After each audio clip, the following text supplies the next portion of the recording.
Allahu Akbar, Allahu Akbar. Di antara hambaku, keimanannya barulah baik jika Allah memberikan kemiskinan padanya. Ini sebaliknya. Jadi kalau miskin, nampaknya saya merasa lebih dekat dengan Allah. Tak banyak pertanggungjawaban. Tapi kalau orang kaya, banyak pula nanti lembaran-lembaran yang akan ditulis. Allahu Akbar. Assalamualaikum warahmatullahi wabarakatuh. Alhamdulillahilladzi ahyana ba'dama amatana wa ilaihi nusyur. Asyhadu an la ilaha illallah wahdahu la syarika lah wa asyhadu anna sayyidana wa nabiyyana Muhammad sallallahu alaihi wasallam. Allahumma la 'ilma lana illa ma 'allamtana innaka antal 'alimul hakim wa tub 'alaina innaka antat tawwabur rahim. Rabbi shrah li sadri wa yassir li amri wahlul 'uqdatam min lisani yafqahu qawli. Alhamdulillah, puji dan syukur selalu kita panjatkan kepada Allah Subhanahu wa taala. Berbagai nikmat masih Allah curahkan kepada kita semua. Semoga setiap nikmat yang Allah titipkan kepada kita menambah kesyukuran kita, menambah kedekatan kita dengan Allah Subhanahu wa taala. Mari terus kita rangkaikan amal soleh dan doa. Semoga ketika Allah mengambil nyawa kita, semua kita yang hadir di dalam majelis pada subuh pagi ini, pendengar Radio Baitur Rahman dan Radio RRI, semuanya meninggal dalam husnul khatimah. Amin ya rabbal alamin. Salawat dan salam kita sajikan kepada junjungan kita baginda Nabi besar Muhammad sallallahu alaihi wasallam.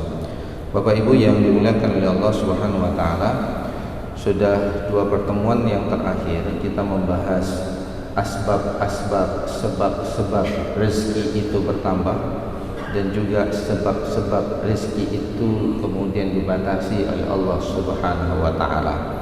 Jadi fenomena ada yang kaya, ada yang miskin dalam kehidupan keseharian kita itu adalah sunnatullah. Bapak Ibu yang dimuliakan oleh Allah Subhanahu wa taala, lalu pada pagi ini kita akan lihat bagaimana ada orang yang dia tidak dekat dengan Allah, dia tidak sholat, dia tidak berbuat amal soleh, mungkin banyak dia maksiat, tapi hartanya lebih banyak dibandingkan orang yang sholat. Rezeki diberikan oleh Allah kepada orang-orang yang hidup ataupun bangun di waktu subuh, tapi ternyata yang tidur di waktu subuh rezekinya lebih banyak dibandingkan kita. Nah, jemaah yang dimuliakan oleh Allah Subhanahu wa taala, ini yang akan kita coba bahas pada subuh yang mulia ini. Jemaah yang dimuliakan oleh Allah Subhanahu wa taala, di dalam Al-Qur'an Allah Subhanahu wa taala menyebutkan, dan ini sudah kita sampaikan berkali-kali, kita ulang kembali, wallahu faddala ba'dakum 'ala ba'din fi rizq. Sesungguhnya Allah Subhanahu wa taala itu melebihkan sebahagian rezeki di antara kamu dengan sebahagian yang lain. Jadi fenomena pendapatan, ada orang yang pendapatannya lebih banyak dibandingkan orang lain, ini sesuatu yang kemudian kelebihan yang telah diberikan oleh Allah Subhanahu wa taala. Di dalam ayat yang lain Allah Subhanahu wa taala mengatakan, walau basatallahu rizqan ibadihi labaghaw fil ardi walakin yunazzilu biqadri ma yasha innahu bi'ibadihi khabirum basir. Allah Subhanahu wa taala menyebutkan bahwa, dan jikalau Allah melapangkan rezeki kepada hamba-hambanya, tentulah mereka akan melampaui batas di muka bumi ini. Tetapi Allah Subhanahu wa taala menurunkan apa yang Ia kehendaki dengan qadarnya, dengan ukuran-ukurannya. Sesungguhnya Dia Maha mengetahui keadaan hamba-hambanya, lagi Maha melihat. Jemaah yang dimuliakan oleh Allah, kata-kata innahu bi ibadihi khabirum basir, di dalam tafsir Ibnu Katsir ini dijelaskan bahwa Allah Subhanahu wa taala memberikan rezeki itu juga melihat kemaslahatan seorang hamba, karena Allah Maha mengetahui kondisinya. Boleh jadi kalau rezekinya itu diberikan banyak, nanti kemudian dia akan bermaksiat kepada Allah Subhanahu wa taala. Karena saya dapatkan sebuah hadis, jemaah yang dimuliakan oleh Allah, ini dikutip juga di dalam tafsir Ibnu Katsir, tapi dikatakan ini hadis dhaif. Di sini disebutkan bahwa inna min ibadihi man la yasluhu imanuhu illa bil ghina. walau afqartuhu lakafa wa inna min ibadi man la yasluhu imanuhu illa al-faqra walau agnaituhu lakafa. Ada fenomena sesungguhnya di antara hambaku, keimanan itu barulah menjadi baik jika Allah memberikan kekayaan kepadanya. Jadi imannya kalau kaya dia baik. Nah, sebaliknya seandainya Allah membuat ia miskin, dia akan kufur. Sehingga nanti kita lihat fenomena yang terjadi di zaman para sahabat. Ada yang memang sahabat dengan kekayaannya dia semakin bersyukur kepada Allah Subhanahu wa taala. Tapi ada sahabat yang kemudian memilih untuk menjadi orang miskin. Dia menolak. Dia tidak mau menjadi orang. Kenapa? Saya takut nanti kalau saya kaya saya jadi kufur. Kenapa? Saya lupa kepada Allah Subhanahu wa taala. Nah, di antara hambaku keimanannya barulah baik jika Allah memberikan kemiskinan padanya. Ini sebaliknya. Jadi kalau miskin nampaknya saya merasa lebih dekat dengan Allah, tak banyak pertanggungjawaban. Tapi kalau orang kaya banyak pula nanti lembaran-lembaran yang akan diperiksa. Seandainya Allah membuat ia kaya, dia kembali akan kufur. Maka jemaah yang dimuliakan oleh Allah Subhanahu wa taala, ada yang kemudian kita dapati orang dengan kekayaannya imannya bertambah, ketakwaannya bertambah. Ada orang yang kemudian dia tidak mau kaya, sip et nomada, hanya pun berat-berat dah. Maka takut saya nanti silap. Maka jemaah yang dimuliakan oleh Allah Subhanahu wa taala, inilah fenomena ada orang yang memang pantas kaya yang kemudian dia semakin dekat dengan Allah, ada yang kemudian orang memilih miskin supaya kemudian dia tidak terjerumus ke dalam jurang maksiat, dan ini adalah pilihan-pilihan. Tapi kita harus menyadari dan meyakini bahwa rezeki itu kemudian telah ditetapkan oleh Allah Subhanahu wa taala. Menjadi kaya itu ujian, menjadi miskin itu juga ujian. Menjadi kaya ruang untuk masuk surga juga besar, menjadi miskin itu peluang untuk tidak diazab oleh Allah semakin besar, karena tidak banyak pertanggungjawaban yang kemudian akan diberikan di hadapan Allah Subhanahu wa taala. Nah, jemaah yang dimuliakan oleh Allah Subhanahu wa taala, yang kita takutkan apa yang kemudian disebut dengan istidraj. Ini yang kemarin saya sampaikan bahwa ada orang mendapatkan nikmat yang sangat banyak, tapi kemudian nikmat itu disegerakan karena dia kemudian bermaksiat kepada Allah Subhanahu wa taala. Dari Uqbah bin Amir radhiyallahu anhu, Rasulullah SAW bersabda, "Idza ra'aitallaha ta'ala yu'til 'abda minad dunya ma yuhibbu wa huwa muqimu ala maksiyah fa innama dzalika minal istidraj." Rasulullah SAW mengatakan, bila kamu melihat Allah Subhanahu wa taala memberi pada hamba perkara-perkara dunia yang dia inginkan. Ya Allah, minta jabatan dikasih. Ya Allah, minta harta dikasih. Ya Allah, minta tambahan deposito dikasih oleh Allah Subhanahu wa taala. Akan tetapi orang itu terus berada dalam kemaksiatan kepada Allah Subhanahu wa taala. Jadi semua keinginan dia itu ditambah. Ya, semua keinginan dia dipenuhi oleh Allah Subhanahu wa taala. Tapi dia terus bergelimang dalam kemaksiatan kepada Allah. Dia dapat uang dengan cara sogok, dia dapat jabatan dengan cara beli. Kita lihat dalam kehidupannya tidak ada kedekatan dia sama Allah. Solatnya jarang-jarang, gitu kan. Kemudian sedekahnya malas, maka kemudian hartanya bertambah, dia semakin jauh dari Allah. Maka Rasulullah mengatakan, fa inna dzalika min istidraj. Itu sesungguhnya bahagian daripada istidraj, nikmat yang disegerakan oleh Allah untuk ia dapatkan, yang itu kemudian dia tidak akan mendapatkannya nanti di yaumil qiyamah. Summa tala Rasulullah sallallahu alaihi wasallam, Rasulullah membacakan ayat Al-Qur'an, falamma nasu ma dzukiru bihi fatahna alaihim abwaaba kulli syai'in hatta idza farihu bima utu akhaznahum baghtatan fa idza hum mublisun. Auzubillah. Lalu kemudian Rasulullah sallallahu alaihi wasallam membacakan firman Allah Subhanahu wa taala yang terdapat di dalam surah Al-An'am ayat 44. Maka tak kala mereka melupakan peringatan yang Allah telah berikan kepada mereka, kami pun membukakan semua pintu kesenangan untuk mereka. Jadi karena mereka sudah lupa sama Allah, tidak dekat sama Allah, tidak ingat sama Allah, tidak lakukan perintah Allah, bergelimang dengan maksiat, maka kemudian Allah Subhanahu wa taala membukakan pintu-pintu kesenangan, pintu-pintu kenikmatan yang kemudian diberikan oleh Allah Subhanahu wa taala, sehingga apabila mereka bergembira dengan apa yang telah diberikan kepada mereka, maka kami siksa mereka dengan sekonyong-konyong. Set, naik dia, bahagia, bak jatuh, habis, selesai. Maka jemaah yang dimuliakan oleh Allah, inilah istidraj. Maka jemaah yang dimuliakan oleh Allah Subhanahu wa taala, ada beberapa yang kita harus mendiagnosa ketika nikmat itu Allah titipkan kepada kita. Mari kita ukur. Misalnya tambah jabatan, tambah pendapatan, tambah rezeki, tambah investasi. Kira-kira tambah enggak sujud kita? Tambah enggak semangat kita dalam berbagi? Karena itu pintu-pintu semua yang kemudian mendatangkan kebaikan dan menambah harta itu sendiri. Maka jemaah yang dimuliakan oleh Allah, ini yang kemudian kita perlu menjaga maknawiyah kita. Bagaimana kemudian ketika Allah memberikan rezeki kepada kita, maka hati kita langsung mengucapkan, ya Allah, ini nikmat darimu.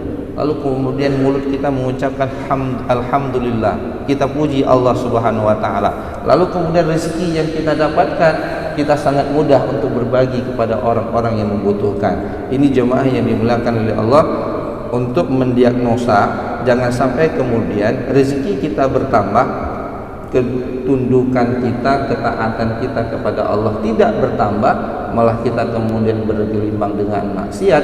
Takut harta itu adalah istidraj, dipercepat oleh Allah untuk kemudian dia disiksa, untuk kemudian dia dimiskinkan di dunia, untuk kemudian tiba-tiba masuk ke dalam penjara, ditangkap sama KPK. Nikmat dia, set, hayu tan, beres tan, mantap. 5 tahun, 10 tahun, setelah itu baru kita tahu, dia sudah ditangkap. Kenapa? Karena terbongkarlah kasusnya.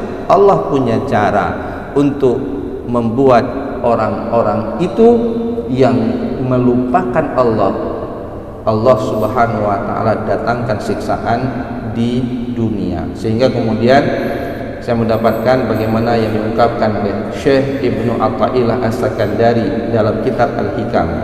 Beliau mengatakan begini, khif min wujudi ihsanihi ilaika wa dawami isaatika ma'ahu ayyakuna dzalika istidrajan sanastadrijuhum min haitsu la ya'lamun. Ibnu Athaillah mengatakan, takutlah kamu pada perlakuan baik Allah kepadamu di tengah kedurhakaanmu yang terus-menerus kepadanya. Jadi takutlah kita terhadap kebaikan perlakuan Allah yang baik kepada kita di tengah-tengah kedurhakaan kita kepada Allah Subhanahu wa taala, karena itu bisa termasuk dalam kategori ayyakuna istidrajan, termasuk dalam istidraj. Sebagaimana yang kemudian difirmankan oleh Allah Subhanahu wa taala, kami tidak mengistidrakkan mereka dari jalan yang mereka ketahui. Oleh karena itu, jamaah yang dimuliakan oleh Allah Subhanahu wa taala, jangan sampai kemudian harta kita yang kita cari, yang kita usahakan, yang kita impikan itu menjadi musibah bagi kita. Maka Allah Subhanahu wa taala di dalam surah Asy-Syura ayat 30 berfirman, wa ma asabakum min musibatin fabima kasabat aydikum wa ya'fu an katsir. Dan apa saja musibah yang menimpa kamu, maka itu sebenarnya disebabkan oleh perbuatan tanganmu sendiri, dan Allah Subhanahu wa taala memaafkan sebahagian besar dari kesalahan-kesalahan kita. Maka jemaah yang dimuliakan oleh Allah Subhanahu wa taala, Jadi rezeki itu sudah dikodarkan oleh Allah. Setiap kita masih bisa bernafas, maka Allah pasti memberikan rezeki karena Allah sudah menjaminnya. Bagaimana kemudian rezeki itu kita dapatkan? Banyak pintu-pintunya. Bagaimana mendekatkan rezeki itu untuk kemudian hadir dalam kehidupan kita? Ada pintu-pintu kebaikan yang kita harus lakukan, yang sudah kita bahas. Tapi juga kita perlu sadari bahwa ada pula pintu-pintu rezeki yang dihambat oleh Allah Subhanahu wa taala. Jadi sebenarnya fenomena ada yang kaya, ada yang miskin, ada yang dilebihkan, ada yang dikurangkan, itu sudah menjadi fenomena dalam kehidupannya. Maka di sana nanti ada kewajiban zakat. Yang kaya punya uang, keluarkan zakatnya untuk membantu fakir miskin, orang-orang yang membutuhkan. Kemudian ada mekanisme hibah, ada mekanisme infak dan sedekah. Ini untuk menunjukkan bahwa memang ada perbedaan di antara pendapatan yang Allah berikan. Tapi ingat, semua kita digaransikan oleh Allah Subhanahu wa taala selama kita masih bernyawa, selama kita masih bernafas, rezeki itu sudah dijamin. Nah, yang kita takutkan, rezeki kita bertambah, kedekatan kita tidak bertambah kepada Allah. Kita terlena dalam maksiat, ini yang berbahaya. Ternyata itu istidraj. Kita berdoa kepada Allah, mudah-mudahan Allah tidak menghadirkan kemudahan rezeki kepada kita, tapi kemudian tidak bertambah keimanan dan ketakwaan kepada kita. Saya ingin mengingatkan kita semua, ya, semakin berjalanan waktu, berganti hari, berganti bulan, berganti tahun, ya, umur kita semakin bertambah, rezeki Allah berikan kepada kita semakin banyak, maka rezeki ini satu hari nanti akan habis. Itulah titik kematian. Maka jangan sampai kemudian bertambahnya umur, bertambahnya rezeki, tidak bertambah ketaatan. Sepatutnya bertambahnya rezeki, bertambahnya umur, bertambah ketaatan kita kepada Allah. Kita songsong akhir kehidupan kita dengan husnul khotimah. Mudah-mudahan apa yang Allah titipkan kepada kita mendatangkan kebaikan kepada kita, mendatangkan kedekatan kepada kita. Kita punya harta, kita punya istri, kita punya anak, kita punya jabatan. Itu adalah pengabdian kita kepada Allah Subhanahu wa taala, yang itu mudah-mudahan menjadi asbab yang di kemudian hari nanti menyebabkan kita bisa bertemu dengan Rasulullah dan melihat wajah Allah Subhanahu wa taala. Hadanallahu wa iyyakum ajma'in. Wallahu muwaffiq ila aqwamit thariq. Assalamualaikum warahmatullahi wabarakatuh.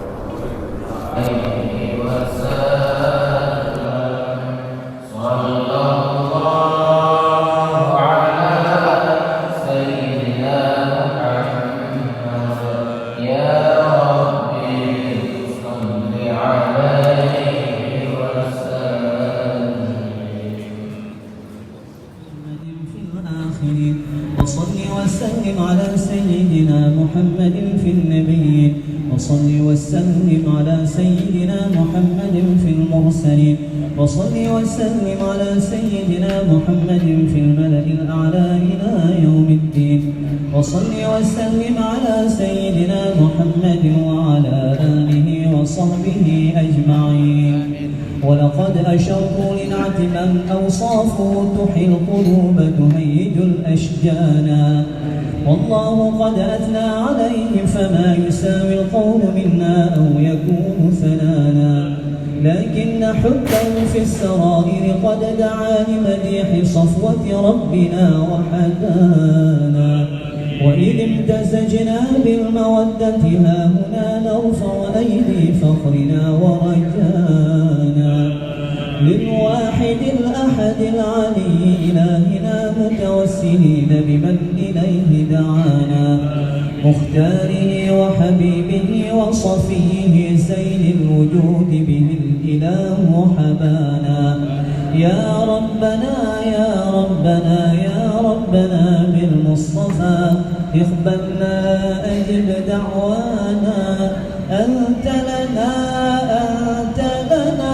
يا ذخرنا في هذه الدنيا وفي أخرانا أصلح لنا الأحوال واغفر ذنبنا ولا تؤاخذ رب إن أخطانا واسلك بنا في نهج طه المصطفى ثبت على قدم الحبيب خطانا أرنا بفضل منك طلعة أحمد في بهجة عين الرضا ترانا واربط به في كل حال حبلنا وحبال من ودى ومن والانا والمحسنين ومن أجاب نداءنا وذوي الحقوق وطالبا أوصانا والحاضرين وساعيا في جمعنا ها نحن بين يديك أنت ترانا ولقد رجوناك فحقق سؤلنا واسمع بفضلك يا سميع دعانا وانصر بنا سنة طه في بقاع الأرض وقمع كل من عادانا وانظر إلينا واسقنا كأس الهنا واشف وعاف عاجلا مرضانا واقضي لنا الحاجات وأحسن ختمنا عند الممات وأصلح عقبانا يا ربي واجمعنا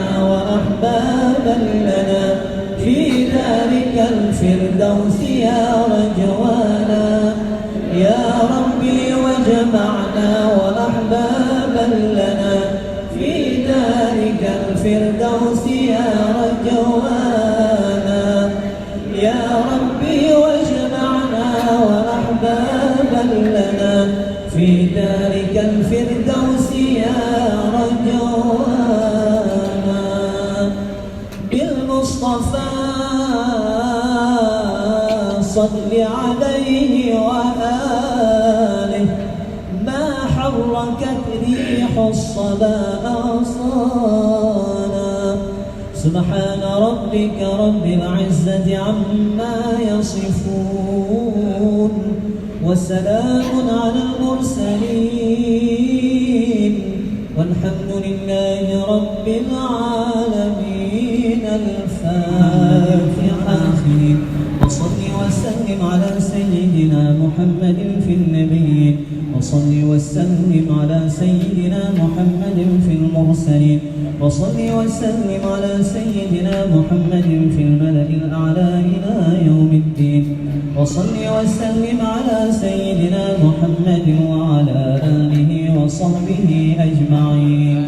ولقد أشروا لنعت من أوصافه تحيي القلوب تهيج الأشجانا والله قد أثنى عليه فما يساوي القول منا أو يكون ثنانا لكن حبا في السرائر قد دعا لمديح صفوة ربنا وحدانا وإذ امتزجنا بالمودة ها هنا نرفع أيدي فخرنا ورجانا للواحد الأحد العلي إلهنا متوسلين بمن إليه دعانا مختاره وحبيبه وصفيه زين الوجود به الإله حبانا يا ربنا يا ربنا يا ربنا بالمصطفى اقبلنا أجب دعوانا أنت لنا يا ذخرنا في هذه الدنيا وفي أخرانا أصلح لنا الأحوال واغفر ذنبنا ولا تؤاخذ رب إن أخطانا واسلك بنا في نهج طه المصطفى ثبت على قدم الحبيب خطانا أرنا بفضل منك طلعة أحمد في بهجة عين الرضا ترانا واربط به في كل حال حبلنا وحبال من ودى ومن والانا والمحسن